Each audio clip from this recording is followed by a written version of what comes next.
Klub raksasa Liga Spanyol, FC Barcelona, dikabarkan masih berada dalam situasi transfer yang cukup kompleks menjelang bursa musim panas.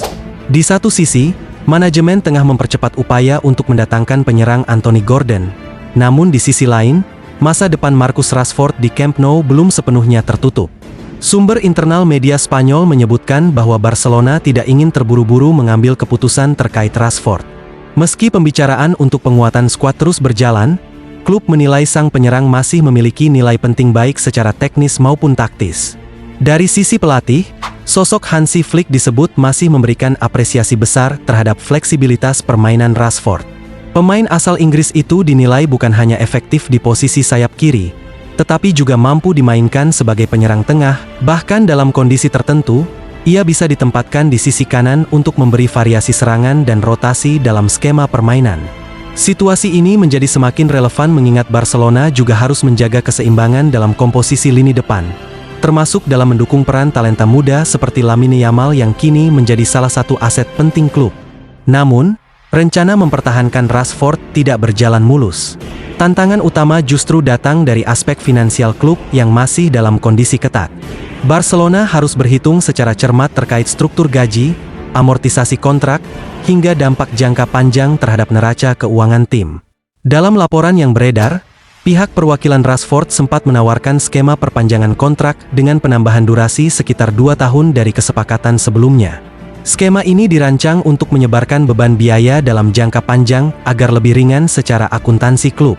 Meski demikian, manajemen Barcelona belum sepenuhnya yakin dengan formula tersebut. Salah satu pertimbangan utama adalah faktor usia pemain yang akan semakin matang dalam beberapa tahun ke depan. Klub khawatir beban gaji tidak sebanding dengan performa jangka panjang jika kontrak diperpanjang terlalu lama.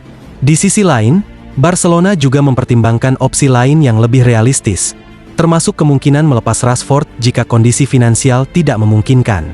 Terlebih lagi, klub tengah menyiapkan investasi besar untuk mendatangkan Anthony Gordon sebagai bagian dari rencana regenerasi lini serang. Namun, operasi transfer ini juga tidak sederhana. Manchester United dikabarkan masih memegang klausul pembelian yang bernilai sekitar 30 juta euro dalam kesepakatan awal. Klausul tersebut akan segera berakhir pada akhir Juni, tetapi Barcelona disebut tidak berniat mengaktifkannya dalam situasi ekonomi saat ini. Hal inilah yang membuat negosiasi menjadi rumit. Di satu sisi, Flick masih melihat Rashford sebagai pemain yang berguna untuk menjaga kedalaman skuad.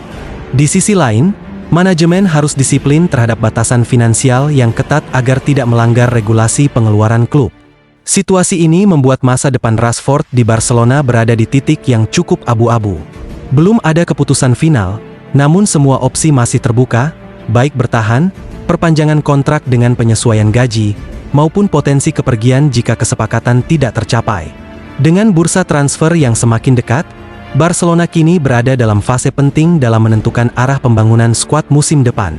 Keputusan terkait Rashford dan Gordon akan menjadi bagian krusial dari strategi jangka panjang klub dalam menjaga daya saing di kompetisi La Liga maupun panggung Eropa. Untuk saat ini, situasi masih dinamis.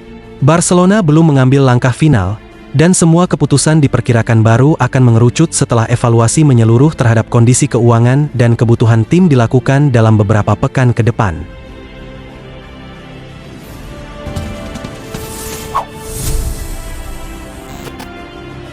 Tim nasional Belanda resmi menatap Piala Dunia 2026 dengan penuh ambisi setelah mengumumkan komposisi skuad yang akan dibawa ke turnamen terbesar sepak bola dunia tersebut.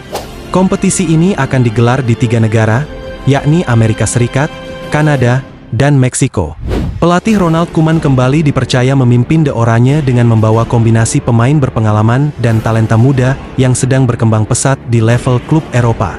Komposisi ini diharapkan mampu membawa Belanda melangkah lebih jauh, setelah dalam beberapa edisi terakhir gagal menembus partai final. Di lini belakang, Kapten Virgil van Dijk kembali menjadi pilar utama pertahanan Belanda. Bek Liverpool tersebut tetap dipercaya sebagai pemimpin tim di lapangan, baik dalam mengatur organisasi pertahanan maupun memberikan ketenangan di situasi krusial.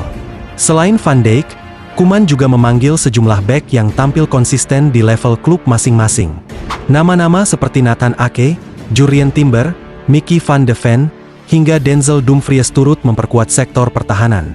Regenerasi juga terlihat jelas dengan masuknya pemain muda seperti Jorel Hato dan Jan-Paul van Hecke yang diproyeksikan menjadi bagian penting masa depan tim nasional Belanda. Kehadiran mereka menambah kedalaman skuad sekaligus memberikan opsi taktis yang lebih fleksibel bagi pelatih. Pada posisi penjaga gawang, Belanda membawa 3 nama yakni Mark Vlekken, Robin Roefs, dan Bart Verbruggen. Ketiganya akan bersaing ketat untuk mengamankan posisi utama di bawah mistar gawang. Persaingan tersebut diperkirakan akan berlangsung sengit mengingat kualitas mereka yang relatif berimbang. Bergeser ke lini tengah, Belanda masih sangat bergantung pada Frenkie de Jong sebagai motor permainan utama. Gelandang Barcelona itu kembali diproyeksikan menjadi pengatur ritme permainan dan pusat distribusi bola de Oranje. Di sekeliling de Jong, Koeman memanggil sejumlah gelandang dengan karakter berbeda. Ryan Gravenberch, Tijjani Reijnders, Teun Koopmeiners, hingga Mats Wiever menjadi opsi penting untuk menjaga keseimbangan antara bertahan dan menyerang. Nama Quinten Timber juga masuk dalam daftar skuad setelah tampil konsisten di level klub. Sementara Martin de Roon dan Guus Til memberikan tambahan pengalaman serta fleksibilitas taktik di lini tengah. Di sektor depan, Belanda tetap mengandalkan ketajaman Memphis Depay dan Cody Gakpo sebagai tumpuan utama dalam urusan mencetak gol. Keduanya diharapkan menjadi ujung tombak dalam skema serangan Koeman. Selain itu, beberapa nama seperti Justin Kluivert, Donyell Malen, hingga Brian Brobbe juga disiapkan untuk memberikan variasi serangan dan kecepatan di lini depan. Kehadiran mereka membuat opsi serangan Belanda menjadi lebih dinamis dan sulit diprediksi lawan. Secara keseluruhan, skuad Belanda untuk Piala Dunia 2026 dinilai memiliki keseimbangan yang cukup baik antara pengalaman dan pemain muda. Banyak pihak menilai de Oranje memiliki potensi besar untuk menjadi salah satu penantang serius dalam perebutan gelar juara dunia. Meski demikian, tantangan besar tetap menanti. Belanda harus mampu menjaga konsistensi permainan di tengah ketatnya persaingan grup serta tekanan di fase gugur yang selalu menjadi ujian utama bagi tim-tim elit dunia. Dengan materi pemain yang ada saat ini, Belanda datang ke Piala Dunia 2026 bukan sekadar sebagai peserta, tetapi dengan ambisi besar untuk mengakhiri penantian panjang meraih gelar juara dunia pertama dalam sejarah mereka.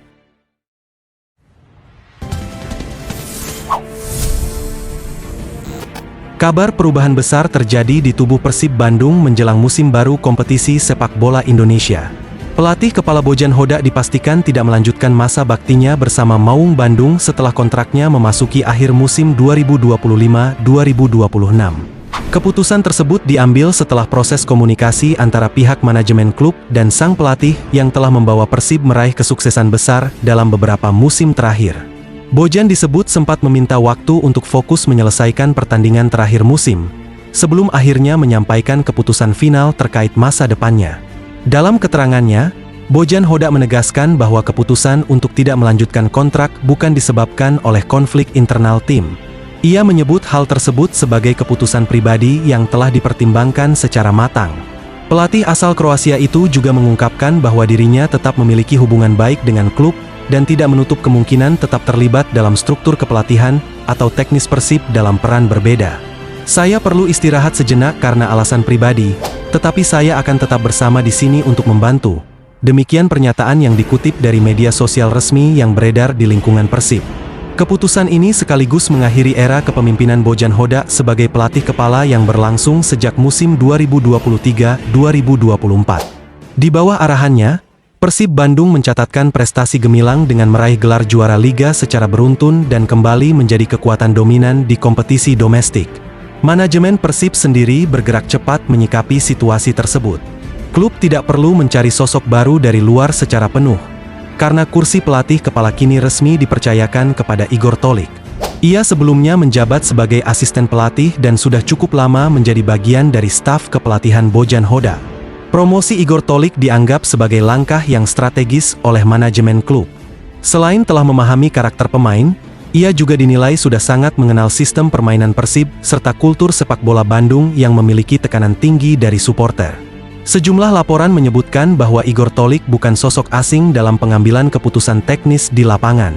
Ia beberapa kali mengambil alih peran pelatih kepala saat Bojan Hodak berhalangan mendampingi tim, dengan hasil yang dinilai cukup stabil. Sementara itu, Bojan Hodak tetap mendapatkan apresiasi tinggi dari pemain dan klub atas kontribusinya. Para pemain seperti Mark Klok dan Beckham Putra sebelumnya menyampaikan rasa terima kasih atas dedikasi dan kepemimpinan yang membawa Persib meraih banyak prestasi. Di sisi lain, manajemen klub menegaskan bahwa transisi ini merupakan bagian dari rencana jangka panjang untuk menjaga stabilitas tim. Tidak ada indikasi perpecahan internal, dan perubahan ini lebih mengarah pada penyegaran struktur kepelatihan setelah periode panjang kesuksesan. Dengan demikian, musim baru akan menjadi babak berbeda bagi Persib Bandung.